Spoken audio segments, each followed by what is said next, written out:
सगळं सेट केले ना आपण. चालेल सगळं सेट झाले ना. हा ओके डन. काय बोलत नाही घ्या ना. नाही घ्यायचं थांब ना. काय अरे ते पर्स नाही घ्यायचे का? हेडफोन नाही घ्यायचे तुझे? हेडफोन नाही, मी बड्स घेतलेत माझे. बडे घेते ना. हा चल मित्रांनो, फायनली आम्ही निघालेलो ट्रिपला. फोन धरून शकत होतो. चार्जर पिले भारी घातली सगळं पॅक केले. बॅग बसून घ्यायचं आता. शूट काय करता? बॅग कशी बसून जागा नाही का तुझ्या? कशी बसून यायचं आता?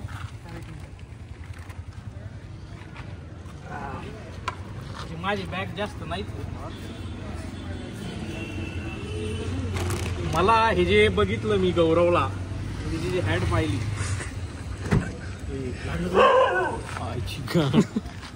सोड हात सोड. कॅटला होता फॉलोवर शिवाय देत होता. आहे घाला मला 10-17 वेळा फोन लावतो यार. तुलाच फोन करीत होतो ना. यांना कोणाला केला मी? आता नाही करणार. मयूर कितवीला घेतलंय?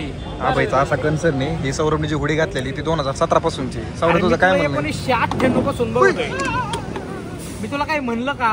होय, मला 1998 पासून दिसतोय. त्याचं वय झालंय लग्न करायचं, पण त्याचं आबाईचं काय म्हणणं नाही. चेष्टा करायची ते आपल्याच माणसात. बाहेरच्या माणसात चेष्टा केल्यावर आबाई कान फाडतो. त्यांना कुठं काय माहिती. नाही नाही पण आबाई त्यांनी परत चेष्टा केली बाहेरच्या माणसात. ऐकलं ते.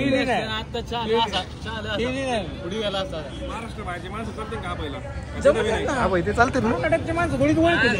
कर्नाटकचे माणसं ओळखी का त्याला?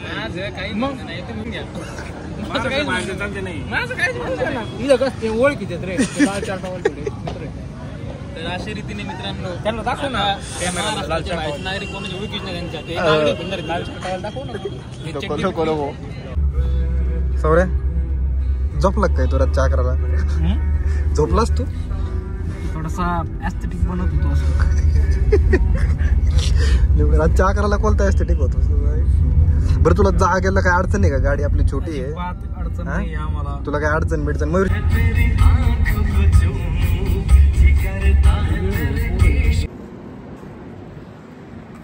तर मित्रांनो आम्ही पोहोचलोय आता यवत मध्ये. किती वाजले तर? 1 वाजले. आम्ही निघालो होतो 11 वाजता. म्हणजे आम्हाला 3 तास लागले यवतला यायला. हिंजवडी पासून यवत मध्ये यायला आम्हाला 3 तास लागले. अजून पण हा भाईच गाडी चालवतो की सू करायला गेला होता. Sorry Saurabh. We are in right now Uruli Kanchan. झोप आलेली का तुला? नाही आली झोप. आणि प्रवास कसा चाललाय तुझा एकंदरीत? मजेत प्रवास सुरू आहे माझा. मजेत प्रवास सुरू झालेला आहे आमचा. सध्या आम्ही उरुळी कांचन मध्ये.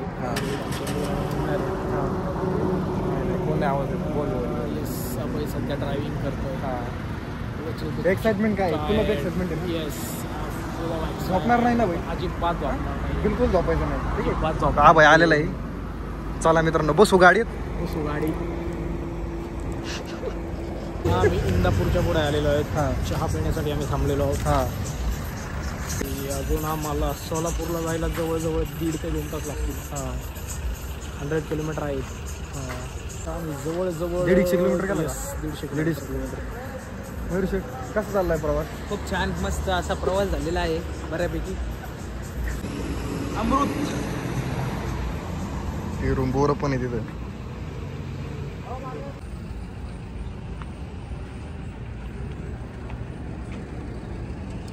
या ना शिकायला. सौर्या ये ना भाई शिकायला. शेका शेका शेका.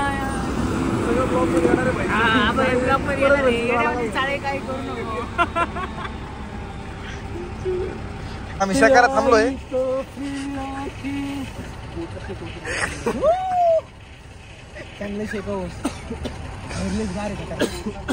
इथं हॉटेल तुळजाई आहे. इथं चहाला आम्ही थांबलो होतो. आणि एक लघुशंका पण करायची होती त्यामुळे थांबलो होतो. इंदापूरच्या पुढे आलेलो इथं. अजून बरंच अंतर कव्हर करायचं आहे. तरी पण असं वाटते सोलापूरला आम्ही 1 अर्धा तासात पोहोचू. त्याच्यानंतर मग मी गेली गाडी चालवायला. सध्या हा भाई चालवतोय गाडी. तुमची मस्त काय थांबणं झालंय. Open the door. I need to go outside. I am झोकायला लागले इकडं.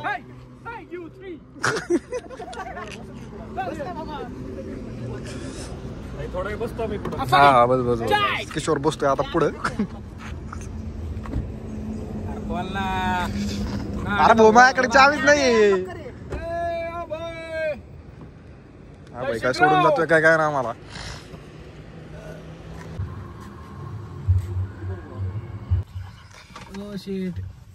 कशी होती सावऱ्या थंडी? आमची काढ फाटायला लागली एवढी थंडी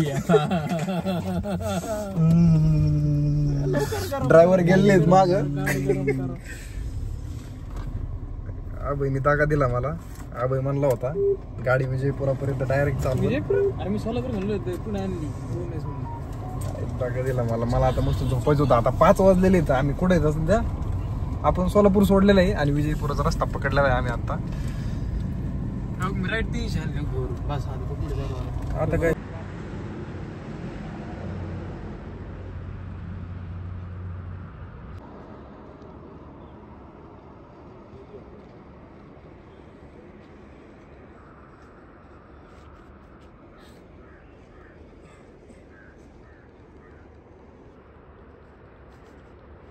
विजयपुरा किती राहिले इथून? विजयपुरा 30 किलोमीटर राहिले.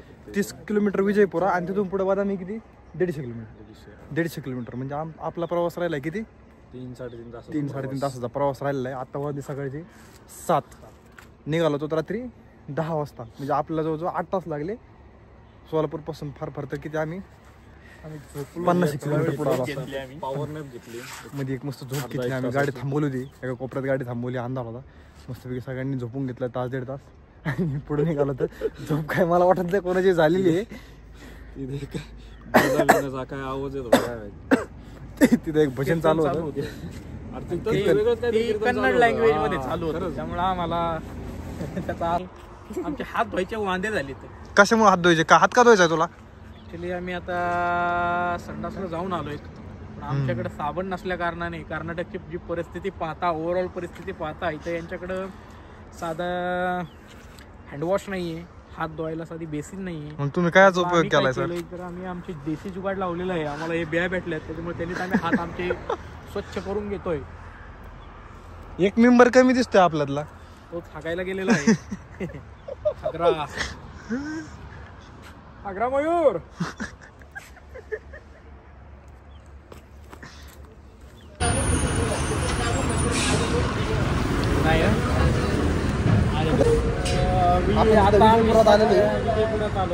विजयपुरामध्ये आलेलो इडलीसाठी. अन्नाचा दाखवतो नाही आणला. इथे एक अन्नब्रह्म म्हणून इडलीचं शॉप आहे. इकडे आम्ही थांबलेलो आहे नाश्ता करायला. 50 रुपयाची इडली काहीतरी लिहिलेलं आहे. काय माहिती काय किंमत याची. दिसायला तर चांगलं दिसतंय. काय माहिती आता काय टेस्ट आहे. मयूर आम्हाला सर्व करतोय. जातोय घेऊन येतोय. मानला होता वाईट टक्कन मानला खायला. खायला हा चव नाहीये.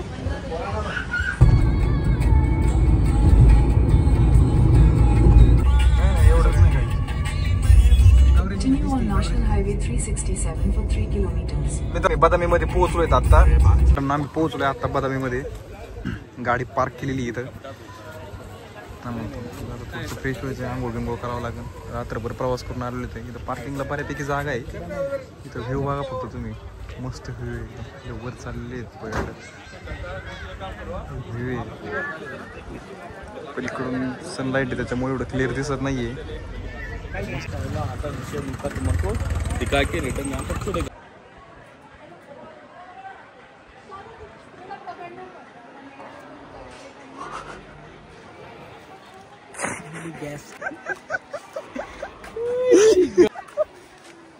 दोस्तों अभी मैंने दिया है. आप बात पे फोकस मत करो, आप अपनी लाइफ पे फोकस करो. शकतो का तू काय भोंगाळ पण हिंडू शकतो. इथं तुला काय कोण ओळखीत नाही असं. तरी पण मला असं वाटतं माझा आउटफिट कसा राहील हुडी आणि जीन्स पॅन्ट मध्ये कसं वाटेल? अरे एकदम सुंदर दिसशील तू. इथल्या सगळ्या पुरी बिरी तुझ्या फिरत होत्या म्हणते ना. अरे हा अरे हा हिंगेवाडीतला ये तो हमारा भाई है. क्या कर रहे तुम? गणे मिलो मेरे बंद कर. फुलगेवाडीतला फुलगेवाडी व्हाईट कलरचे शूज घालतो आणि शूज तर नाही घालणार निळी घालू का निळी पॅन्ट घालू. किती किती सुस्त नाही आला तुला काय तुझं कळत नाही तू आणलेले कपडे घाल नाही जे पटेल ते एवढं काय डोक्याला विचारतोय रे. गोष्टीच्या मागे माकडा लागले तर काय म्हणणं आहे का त्यांचं नेमकं कळा नाही.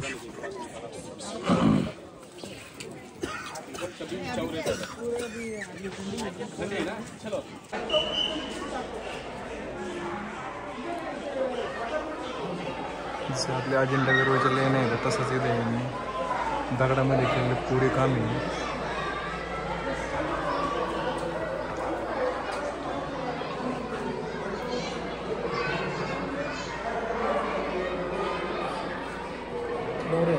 काय म्हणणं आहे सावऱ्या? बघ मला हे बेस्ट आर्ट वाटलं. वरती कोरीव काम केलेलं आहे. नागदेवता मस्त केलेलं आहे ना अप्रतिम. हे बघ पहा मग मित्रांनो दगड पहा किती मोठे मोठे दगड आहे तिथं. हा लहान लहान लेकरांचे सहली आलेले आहेत तिथे काल बघा किती लईच लेकर आले बघ शाळेचे लेकर आले तर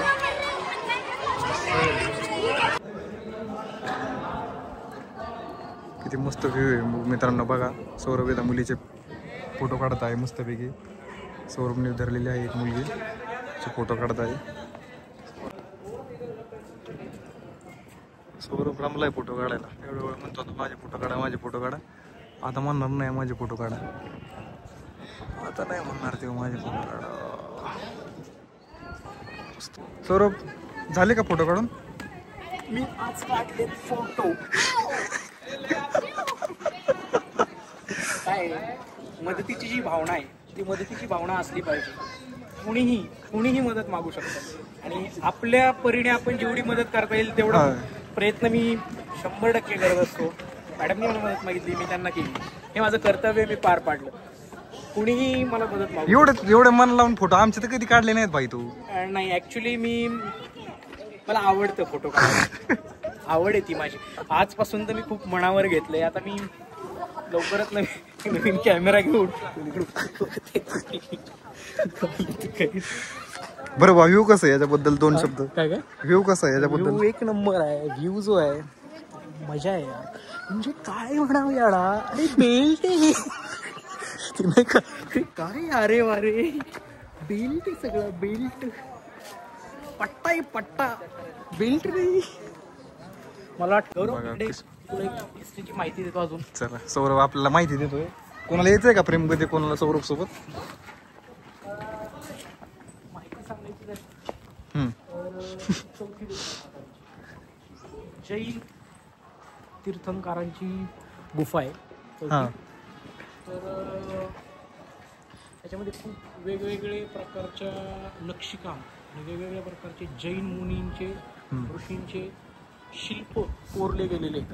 ही पूर्ण एक प्रकारचा दगड होता आपण म्हणू शकतो. तर या दगडामध्ये आतमध्ये हे जे खांब आहेत ते त्यावरती म्हणजे प्रॉपर त्याचे खांब बनवले. खांबाच्या वरती दगड बनला आहे. त्याच्यावरती हळूहळू जैन त्याचे मुनी असतात ये जवळ आपण जवळ जाऊन पाहूया थोडस. स्ट्रक्चरचं कोरीव काम केलं तुम्ही पाहू शकता. जैन तीर्थंकर आहे. हे जे जैन तीर्थंकर आहे अशा प्रकारे. थोडक्यात असं आहे की आपण विष्णूचा अवतारही म्हणू शकतो. मी पाहिला असेल तर वरती नागाचा फाना आलेला आहे.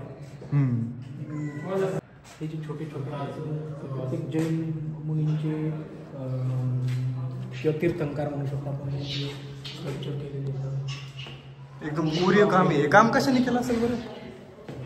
त्या काळात आपल्याला अंदाज येणार नाही. तर चिमणी वगैरे त्यांच्याकडे साहित्य सुंदर केलेलं. आणि मला सगळ्यात आश्चर्य या गोष्टीचं वाटतं वरती जे शिल्प वरती कॅमेरा क्लिक करा. हे जे शिल्प आहे हे अप्रतिम आहे. वरती दगड त्या हे करणं म्हणजे सगळ्यात कठीण काम हे. सगळ्यात कठीण. हा त्या दगडामध्ये कोरीव काम करून बनवलेलं आहे. आतमध्ये तुम्ही हे पाहू शकता एक मोठी जैन प्रकारची एक मूर्ती.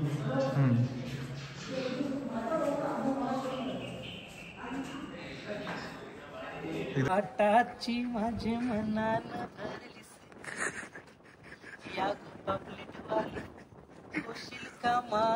लिरिक्स जमले राहायला. सबस्क्राईब करा आमच्या यूट्यूब चॅनलला जेणेकरून तुम्हाला हम्पीची इत्यंभूत माहिती मिळेल.